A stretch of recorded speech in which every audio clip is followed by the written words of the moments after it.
السلام علیکم، میں ڈاکٹر ثاقی یونان سے اور 3 دسمبر کے اہم واقعات۔ 3 دسمبر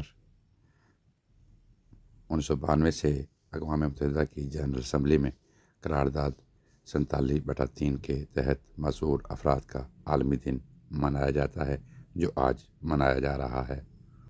3 دسمبر 1971 کو مشرقی پاکستان کے محاذ پر بھارت اور پاکستان کے درمیان جنگ کا آغاز ہوا۔ 3 دسمبر 1984 کو بھوپال، بھارت کی ایک فیکٹری میں حادثے کی سب سے زہریلی گیس آبادی میں پھیل گئی، جس کے نتیجے میں 20,000 لوگ ہلاک ہو گئے اور 5 لاکھ سے زائد متاثر ہوئے۔ 3 دسمبر 2005 کو حکومت نے اسٹیٹ بینک آف پاکستان کے گورنر کے عہدے کے لیے پہلی خاتون ڈاکٹر شمشاد اختر کو نامزد کیا۔ 3 دسمبر 1990 کو حکومت پاکستان نے نیشنل ہائی وے اتھارٹی تشکیل دی۔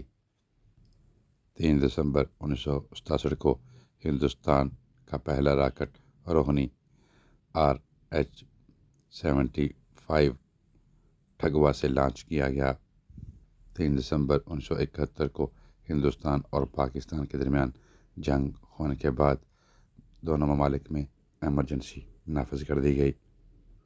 3 دسمبر 2004 کو ہندوستان اور پاکستان 40 برسوں کے بعد منا بھاؤ اور کھوکھراپا کے درمیان ریل رابطہ بحال کرنے پر اتفاق رائے کیا گیا۔ 3 دسمبر کے حوالے سے یہی معلومات تھی۔ اجازت دیجیے، اپنا بہت سا خیال رکھیں۔ ٹیک کیئر، اللہ حافظ۔